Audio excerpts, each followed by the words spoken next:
പിറകോട്ടു മാറുവാൻ എനിക്കു സാധ്യമല്ലേ, പിറകോട്ടു മാറുവാൻ എനിക്കു സാധ്യമല്ലേ.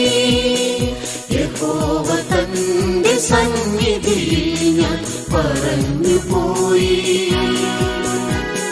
പിറകോട്ടു മാറുവാൻ എനിക്കു സാധ്യമല്ലേ, പിറകോട്ടു മാറുവാൻ എനിക്കു സാധ്യമല്ലേ.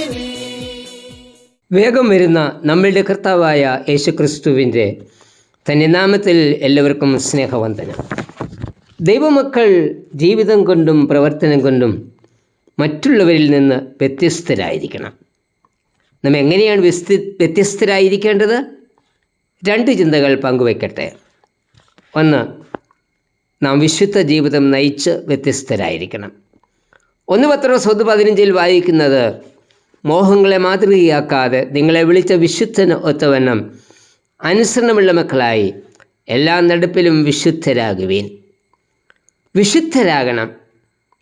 എങ്ങനെ നമുക്ക് വിശുദ്ധരാകുവാൻ സാധിക്കും? റോമർ 6:13 നിങ്ങളുടെ അവയവങ്ങളെ അനീതിയുടെ ആയുധങ്ങളായി പാപത്തിന് സമർപ്പിക്കാതെ നീതിയുടെ ആയുധങ്ങളായി ദൈവത്തിന് സമർപ്പിക്കണം എന്നാണ് പറഞ്ഞിരിക്കുന്നത്. റോമർ 6:19 പറയുന്നത്, നമ്മുടെ അവയവങ്ങളെ അധർമ്മത്തിന് അടിമകളാക്കാതെ വിശുദ്ധീകരണത്തിനായി നീതിക്ക് അടിമകളാക്കി സമർപ്പിക്കണം. ഒരിക്കൽ നമ്മുടെ അവയവങ്ങൾ അശുദ്ധിക്കും അധർമ്മത്തിനും അടിമകളായിരുന്നു. എന്നാൽ ദൈവവിളി കേട്ടവർ ഇനിയും അശുദ്ധിയിൽ ജീവിക്കേണ്ടുന്നവരല്ല. നാം അശുദ്ധിക്ക് അടിമകളല്ല, നീതിയുടെ അടിമകളാണ്. എന്തുകൊണ്ടെന്നാൽ പാപ അടിമത്തത്തിൽ നിന്ന് തൻ്റെ രക്തത്താൽ യേശു കർത്താവ് നമുക്ക് സ്വാതന്ത്ര്യം നൽകിയിരിക്കുന്നു.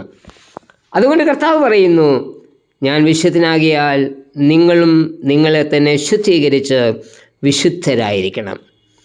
ഭൂമിയിലുള്ള യാതൊന്നിനായാലും നിങ്ങൾ നിങ്ങളെ തന്നെ അശുദ്ധരാക്കരുത്. ലേവ്യ പുസ്തകം 11:44 വാക്യം. ഈ കൽപ്പന അനുസരിച്ച് ദാനിയേൽ വിശുദ്ധ ജീവിതം നയിച്ചത് എങ്ങനെയെന്ന് ദാനിയേൽ 1:8 വായിക്കുന്നുണ്ട്. രാജാവിൻ്റെ ഭോജനം കൊണ്ടും അവൻ കുടിക്കുന്ന വീഞ്ഞുകൊണ്ടും തന്നെത്താൻ അശുദ്ധമാക്കുകയില്ല എന്ന് ദാനിയേൽ ഹൃദയത്തിൽ നിശ്ചയിച്ചു. തന്നെ അശുദ്ധമാക്കുന്ന എല്ലാറ്റിൽ നിന്നും ദാനിയേൽ മാറി നിന്നു. എന്നാൽ ഇന്ന് നാമോ മനുഷ്യൻ ലഹരിക്കടിപ്പെട്ട് ശരീരത്തെ മുഴുവൻ അശുദ്ധമാക്കി ജീവിതത്തെ തന്നെ നശിപ്പിക്കുന്നു. സദൃശവാക്യം 20:1 പറയുന്നത്, വീഞ്ഞ് പരിഹാസിയും മദ്യം കലഹക്കാരനുമാകുന്നുവെന്നാണ്. ഇന്ന് സമൂഹത്തെ മുഴുവൻ അശുദ്ധമാക്കി നശിപ്പിക്കുന്ന ലഹരി വ്യാപാരം വളരെ ശക്തമായിരിക്കുന്നു. അതിൽ നിന്ന് ദൈവമക്കൾ വേർപെട്ടിരിക്കുകയും തലമുറകളെ അതിൽ നിന്ന് വേർപെടുത്തുകയും വേണം. നമ്മുടെ ശരീരം ദൈവത്തിൻ്റെ മന്ദിരമാണ്. നമ്മിൽ ദൈവത്തിൻ്റെ ആത്മാവാണ് വസിക്കുന്നത്. ദൈവത്തിൻ്റെ ആത്മാവ് വസിക്കുന്ന ശരീരത്തെ മലിനമാക്കി നശിപ്പിക്കരുത്. അങ്ങനെ നശിപ്പിക്കുന്നവനെ ദൈവം തന്നെ നശിപ്പിക്കും. ദൈവത്തിൻ്റെ മന്ദിരം വിശുദ്ധമാണ്. 1 കൊരിന്ത്യർ 3:16. അതുകൊണ്ട് ആഹാരപദാർത്ഥങ്ങൾ കൊണ്ടും പാനീയങ്ങൾ കൊണ്ടും സ്വയം അശുദ്ധമാകാതെ നമ്മെ നശിപ്പിക്കുന്ന എല്ലാ അശുദ്ധ പ്രവൃത്തികളിൽ നിന്നും നമുക്ക് അകലം പാലിക്കാം. രണ്ടാമത്, നാം ദൈവ ഇഷ്ടം അനുസരിക്കുന്നവരായിരിക്കണം. മത്തായി 7:21 കർത്താവ് പറയുന്നത്, എന്നോട് കർത്താവേ കർത്താവേ എന്ന് പറയുന്നവൻ ഏവനുമല്ല, സ്വർഗസ്ഥനായ എൻ്റെ പിതാവിൻ്റെ ഇഷ്ടം ചെയ്യുന്നവനാണ് സ്വർഗരാജ്യത്തിൽ പ്രവേശിക്കുന്നത്. അതായത് നാം ദൈവ ഇഷ്ടം അനുസരിച്ച് ജീവിക്കണം. നിൻ്റെ അമ്മയും സഹോദരങ്ങളും നിന്നെ കാണുവാൻ പുറത്തു നിൽക്കുന്നുവെന്ന് പറയുന്നവരോട് യേശു പറയുന്നത്, ദൈവത്തിൻ്റെ ഇഷ്ടം ചെയ്യുന്നവരാണ് എൻ്റെ അമ്മയും സഹോദരന്മാരും എന്നാണ്. മർക്കോസ് 3:38 മുതൽ 35 വരെ. പല കാര്യങ്ങളിലും അഭിമാനിക്കുന്നവരല്ലേ നാം? ഞാൻ സഭയുടെ ശുശ്രൂഷകനാണ്, സഭയുടെ നടത്തിപ്പിന് വേണ്ടി ഓടി നടക്കുന്നവനാണ്, സഭയുടെ ആവശ്യങ്ങൾക്കെല്ലാം കൈ തുറന്ന് കൊടുക്കുന്നവനാണ്. വേദനിക്കുന്നവർക്കും ഭാരപ്പെടുന്നവർക്കും വേണ്ടതെല്ലാം നൽകുന്നവനാണ്. ഇങ്ങനെയൊക്കെ നാം പറയാറില്ലേ? അതൊക്കെ നാം ചെയ്യേണ്ടുന്നവരാ, കാരണം നാം വിശ്വാസിയാണ്. എന്നാൽ കർത്താവ് നമ്മെ അറിയണമെങ്കിൽ കർത്താവിൻ്റെ ഇഷ്ടം പൂർണ്ണമായി അനുസരിക്കണം. എന്താ കർത്താവിൻ്റെ ഇഷ്ടം? ഞാൻ നിങ്ങളെ സ്നേഹിച്ചതുപോലെ നിങ്ങളും തമ്മിൽ സ്നേഹിക്കണം.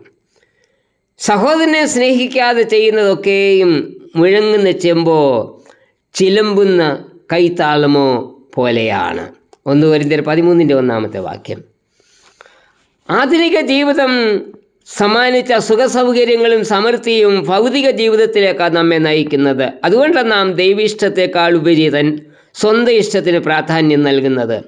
ദൈവിഷ്ടം ചെയ്തവർക്ക് മാത്രമേ കർത്താവിന് വേണ്ടി അധിക ഫലം കായ്ക്കുവാൻ കഴിയൂ.